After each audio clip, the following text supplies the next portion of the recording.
Commander stood on the observation deck of station and watched the mining ships work. His green scales caught the light from the nearby star as he moved his long neck to get a better view. The station was huge, spinning slowly in space like a giant wheel. 50,000 beings from 12 different worlds lived and worked here together. The station floated in an asteroid field full of valuable crystals. These crystals powered faster-than-light ships across the galaxy. Every day, the mining ships went out to collect more crystals from the floating rocks. It was dangerous work, but it paid well. Many species came here to make money for their families back home. Was proud of how well everyone worked together. The blue-skinned used their 4 arms to fix the mining equipment. The insect-like eye could squeeze into small spaces that others could not reach. There were beings made of pure energy who could check the power systems just by touching them. Even though they all looked different and came from different worlds, they had become friends. The commander walked through the main corridor toward the control room. Workers greeted him as he passed. A group of young children played a game with floating balls of light. Their parents had brought them here because the pay was good enough to give the children a better life. Smiled. This place felt like home to many people. In the control room, the duty officer was a tall, thin being called E. She had pale purple skin and large black eyes. "Commander, we have ships approaching on long-range sensors," she reported. Her voice was always calm, which made her perfect for this job. Looked at the screen. 3 dots were moving toward them from deep space. "How far away are they?" he asked. "About 6 hours out at their current speed," I answered. "They are not answering our greeting calls." This was strange. All ships were supposed to identify themselves when they came near the station. It was basic space law. Felt a cold feeling in his stomach. "Keep trying to contact them and increase our sensor power. I want to know who they are." As the hours passed, more ships appeared on the sensors. Then more. By the time the unknown fleet was 3 hours away, could count 200 ships. His hands shook as he realized what this meant. No peaceful fleet needed that many ships. A turned to him with fear in her large eyes. "Commander, I am reading weapon signatures. These are warships." Hit the emergency alarm. Red lights flashed throughout the station. Over the speakers, his voice reached every person on station. All workers returned to the station immediately. This is not a drill. All mining ships come back now. The mining ships raced back to the station as fast as they could. Some were so far away that they would not make it in time. Watched helplessly as the unknown fleet got closer. His military training from long ago came back to him. He studied the ship designs on the sensors and felt his blood turn to ice. These were hegemony ships. The red markings on their hulls were famous throughout the galaxy. The Hegemony Collective was made of beings built from silicon instead of carbon like most life forms. They believed that organic life was weak and useless. When they conquered a world, they either killed everyone or turned them into mindless slaves with machine parts attached to their bodies. "Send a message to the Galactic Commerce Union," ordered. "Tell them we are under attack by hegemony forces. Request immediate help." I tried to send the message but shook her head. "I cannot get through, Commander. They are jamming our communications." The hegemony fleet formed a perfect sphere around station. Every escape route was blocked. Their ships were sleek and dark, like hungry sharks circling their prey. The station's small defense guns looked like toys compared to the weapons pointing at them. A message came through on all frequencies. The voice was cold and mechanical. "Organic beings of station, you have 10 minutes to surrender all biological life forms for processing. Your artificial intelligences and mechanical systems will be preserved for useful work. Refuse this generous offer and your station will be destroyed completely." Closed his eyes for a moment. He had heard stories of what processing meant. The hegemony would cut open the prisoners and replace parts of their bodies with machines.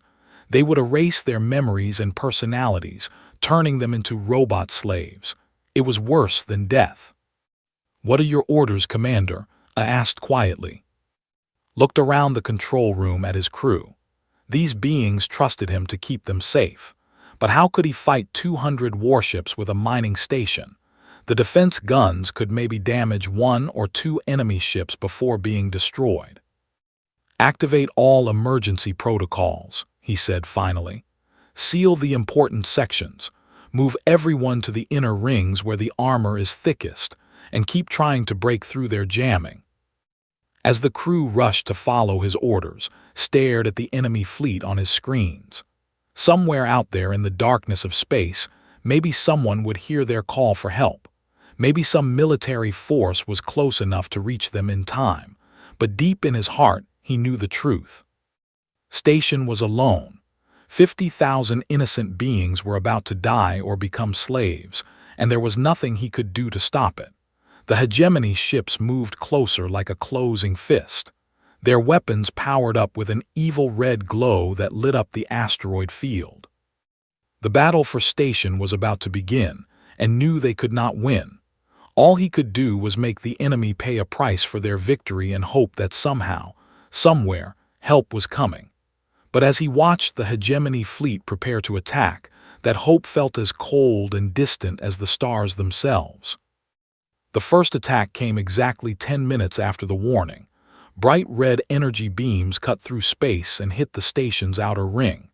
The lights went out in sections 7 through 12. Emergency power kicked in, bathing everything in a dim red glow. The floor shook under his feet as another blast hit the communication array. "Direct hit on the main transmitter," a reported. Her calm voice now had a slight tremor. "We cannot send messages beyond the local system." Nodded grimly. The hegemony was being smart. They were not trying to destroy the station quickly. Instead, they were cutting it apart piece by piece, like a cook preparing a meal. They wanted the workers alive and afraid. Chief Engineer Eth arrived in the control room. They had 6 arms that moved independently, making him perfect for fixing complex machines. His orange fur was singed from working near damaged power lines. "Commander, I have moved all non-essential personnel to the inner rings.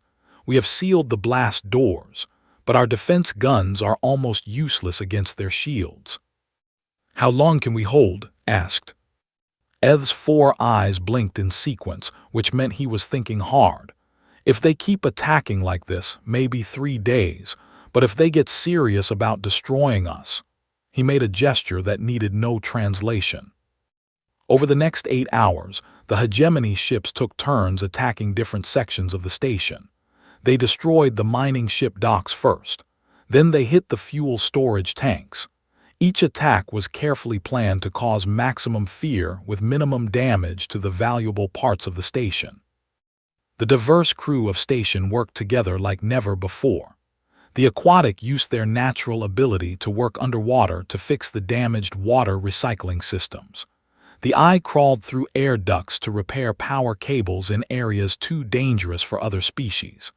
The energy beings called merged with the computer system to keep life support running. But the worst part was not the attacks, it was the messages. Every few hours, the hegemony broadcast videos to every screen on the station. The images showed other worlds they had conquered. Organic beings with metal parts grafted onto their bodies worked in dark factories. Their eyes were empty of any personality or soul. They moved like machines, following orders without question or complaint. "This is your future," the mechanical voice said during each broadcast. "Surrender now and the process will be painless. Continue to resist, and we will make you watch as we convert your children first." Some of the workers began to break down. A group of I in Section 15 tried to surrender by opening an airlock, had to send security teams to stop them. Arguments broke out between different species. Fear was spreading like a disease through the station. In the medical bay, Dr. Ra did her best to help those who were falling apart mentally. The doctor had seen war before and knew how terror could destroy a person's mind faster than any weapon. "Commander," she told during one of his visits, "many of our people are losing hope. We need to give them something to believe in. But what could tell them? That help was coming. He had no reason to believe that was true. The nearest military base was weeks away. Even if someone had heard their distress call before the jamming started, no one would arrive in time to save them. On the second day, the attacks got worse. The hegemony began targeting specific areas where different species lived. They hit the quarters first, flooding 3 levels with freezing water. Then they destroyed the atmospheric processors that created the special air mixture they needed to survive. It was psychological warfare at its. Found himself in the engineering section, helping Eth try to restore power to the damaged areas. The 6 arms worked frantically on a complex control panel. "Commander," he said without looking up, "I think I found something." "What is it?" asked.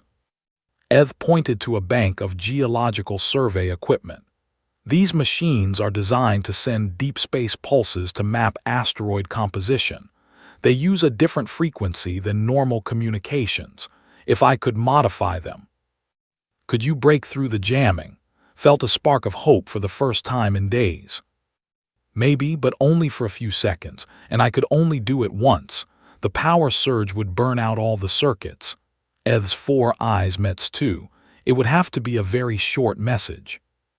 Thought quickly. A few seconds to send a message into the dark of space. What were the chances that anyone would even hear it? And if they did, what were the chances they would care enough to help? But it was their only hope. "Do it," he said. Eth worked through the night, using parts from broken machines to build something that had never been tried before. The other engineers helped, even though they knew it was probably hopeless. As dawn came to the station, though there was no sun in this dead system, they still followed a day and night schedule. The device was ready. The message was simple: their location, the enemy's strength, and how much time they had left before the hegemony's final attack. Recorded it himself, speaking slowly and clearly. As he finished, he added something that came from his heart. "This is Station. 50,000 innocents are about to die. If anyone can hear this, please help us." Eth connected the final wire. "Ready, Commander." Took a deep breath. In a few hours, the hegemony would probably destroy what was left of their defenses and begin the final assault. This message was like throwing a bottle into an ocean. Hopping someone on a distant shore would find it. "Send it," he ordered. The modified geological equipment hummed with power. For 3 precious seconds, a signal burst through subspace faster than light itself. Then the machines exploded in showers of sparks, filling the room with smoke. "Did it work?" asked. Eth checked the readings with his remaining equipment. The signal got out. Where it went, he shrugged with all 6 arms. Now all they could do was wait and hope that somewhere in the vast darkness between the stars, someone had heard their cry for help. But as another hegemony attack shook the station, prepared for the worst. Even if help was coming, it might already be too late. The distress signal reached the TDC Indomitable while the ship was traveling through hyperspace. Communication Officer Lisa was monitoring the emergency frequencies when her equipment picked up the brief transmission. She listened to it 3 times before she fully understood what she was hearing. "Admiral to the bridge immediately," she announced over the ship's communication system. Admiral Sarah arrived within 2 minutes.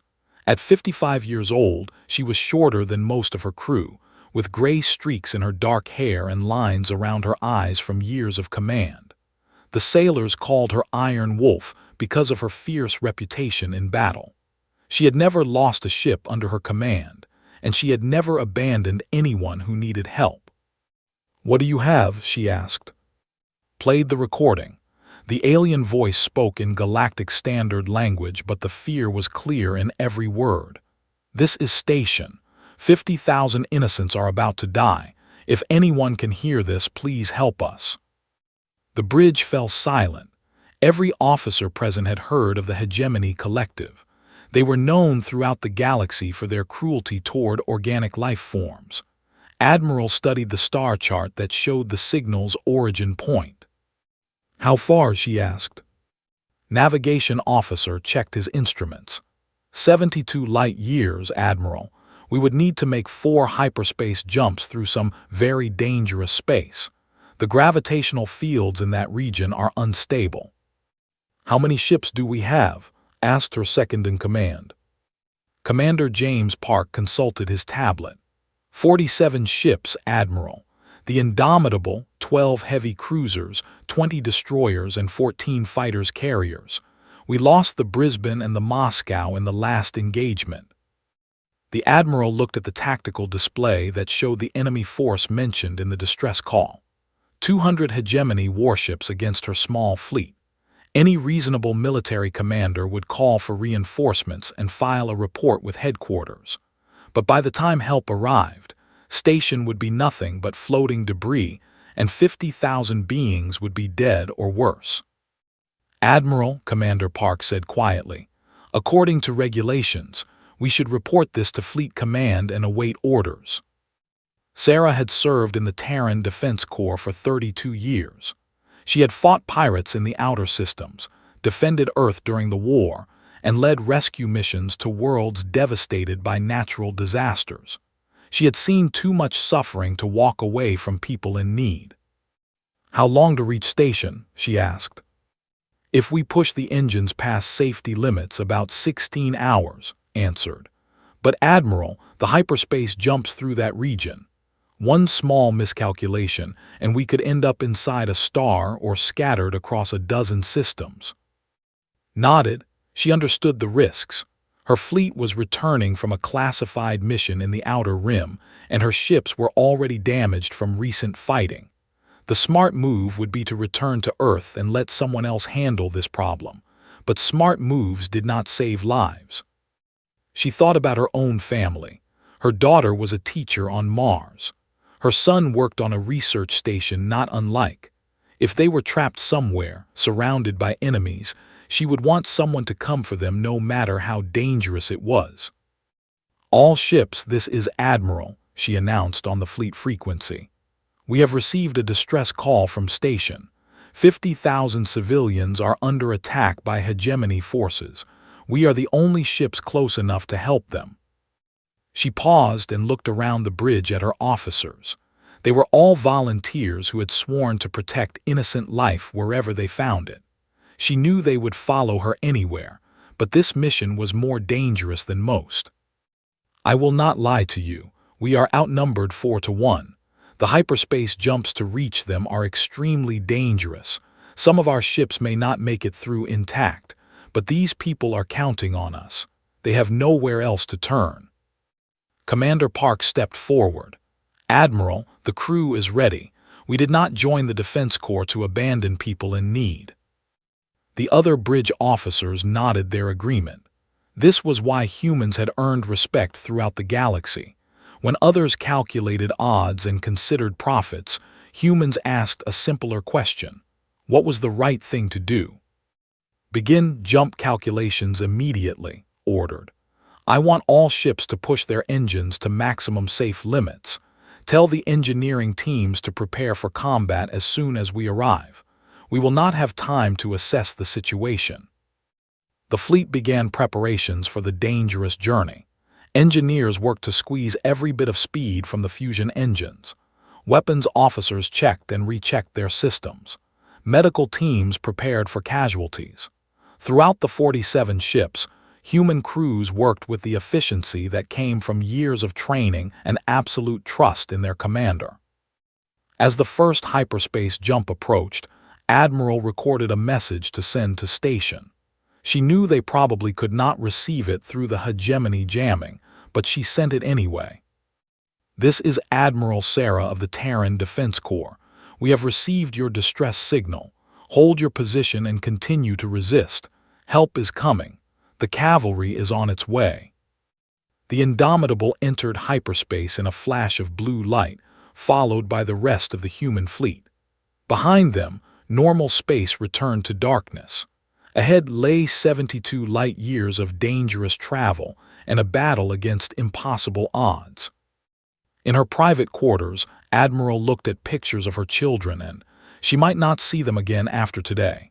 But if she died saving 50,000 innocent beings, it would be a good death. More importantly, it would be a human death choosing to help strangers because it was right, not because it was safe or profitable.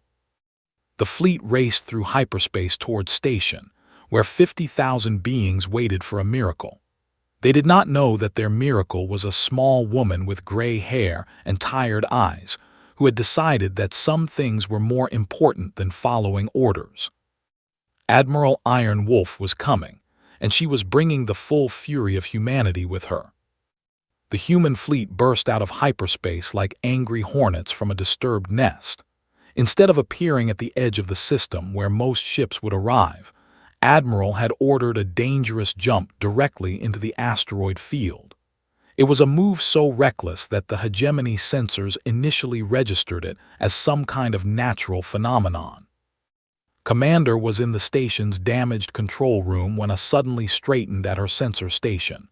"Commander, new contacts. 47 ships just appeared in Grid Section 7.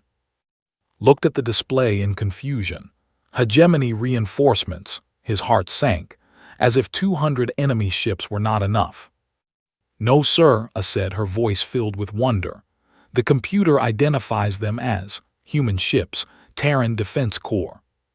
For a moment could not speak. Humans were known throughout the galaxy as fierce warriors, but they were new to this region of space. What were they doing here? Then he remembered the distress signal Eth had sent into the darkness. The lead human ship, massive and from recent battles, broadcast on all frequencies. The voice was crisp and confident, with a slight accent that recognized as female human speech patterns.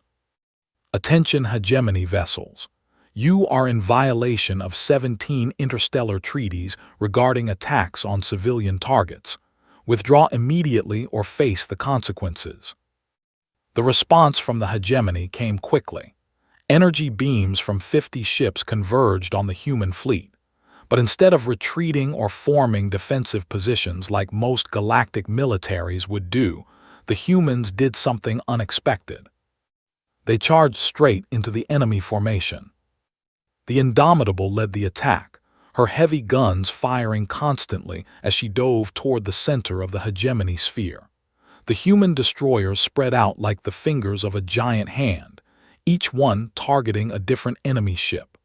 Their fighter craft swarmed out of the carriers and began weaving through the hegemony ranks at incredible speeds. Watched in amazement as the human tactics became clear. While most civilizations in the galaxy fought wars at long range, using careful strategies and defensive formations, humans fought like the predators they had evolved to be on their dangerous home world. They closed distance quickly and hit hard at point-blank range.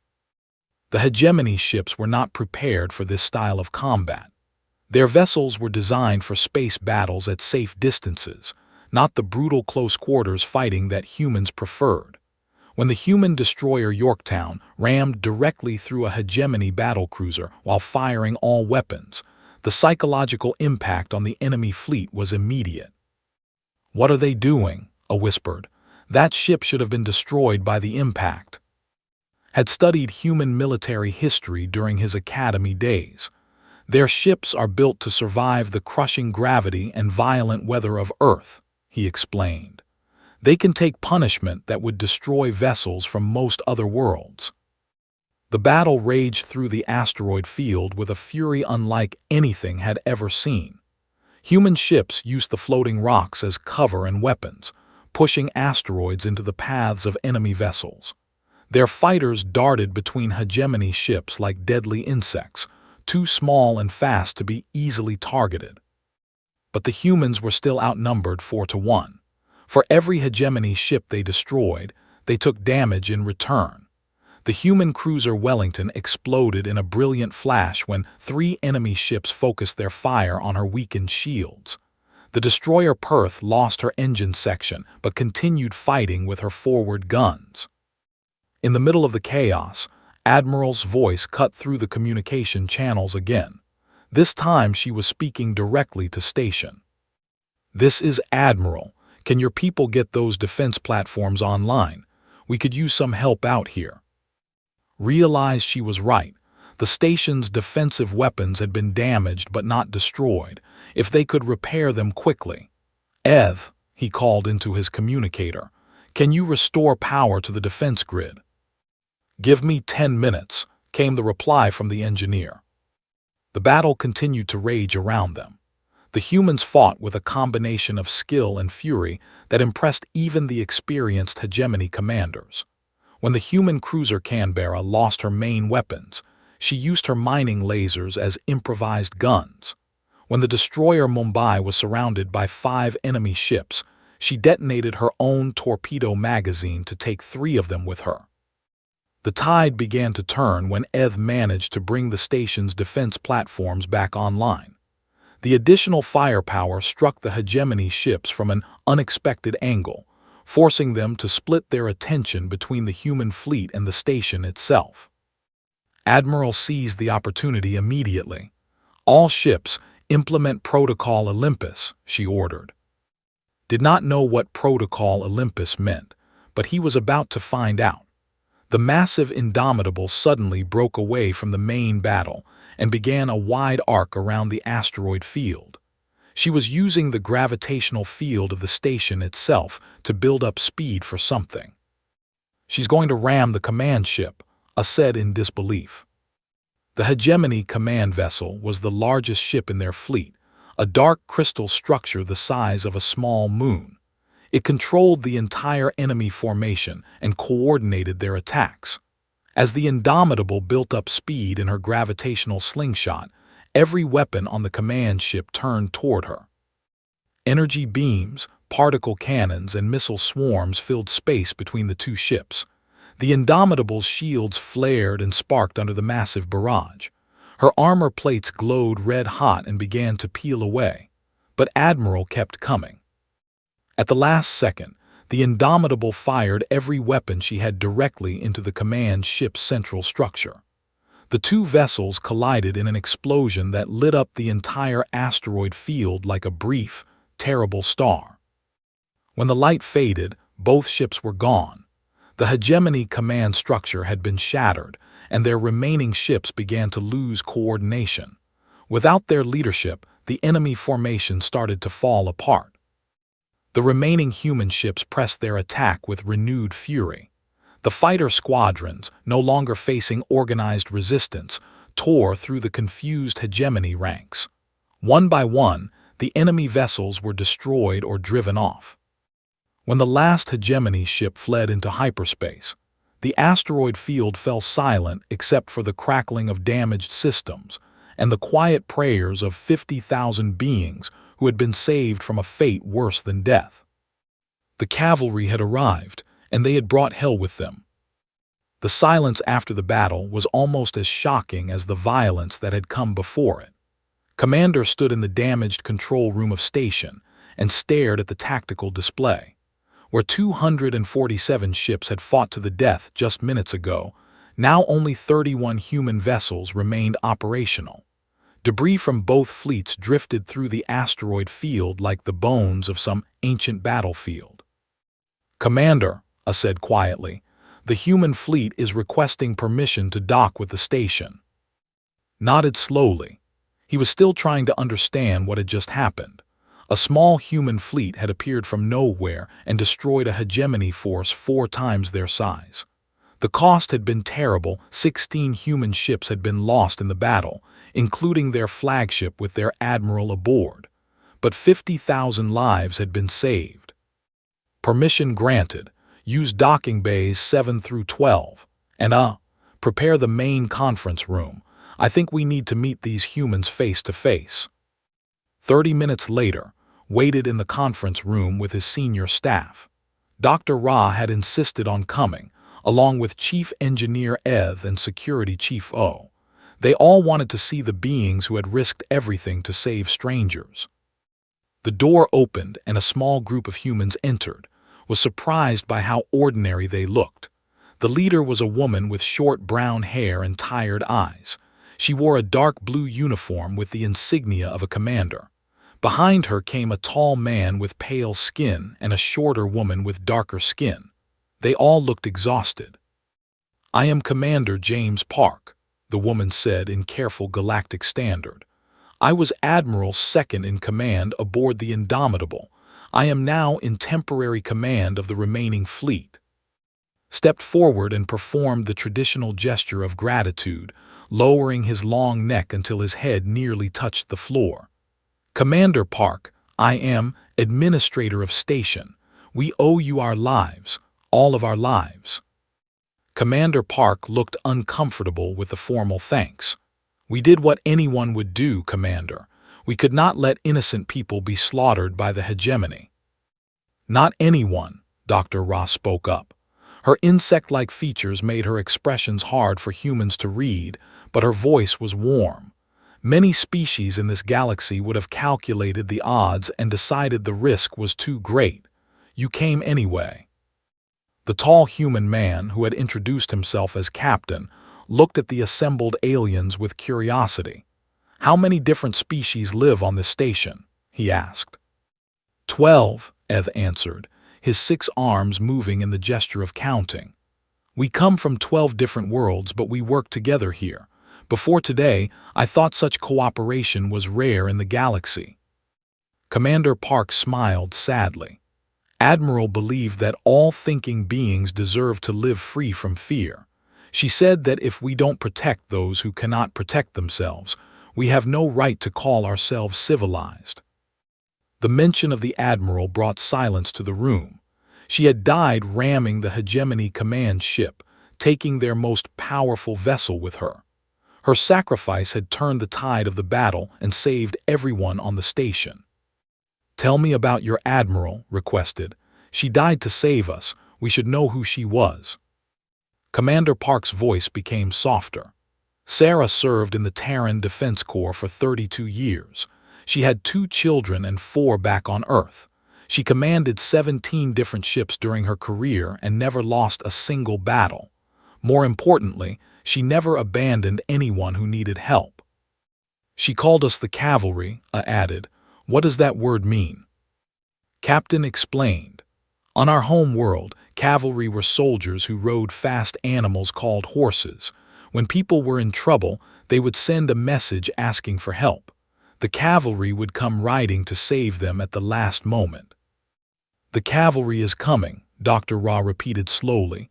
"I like that phrase."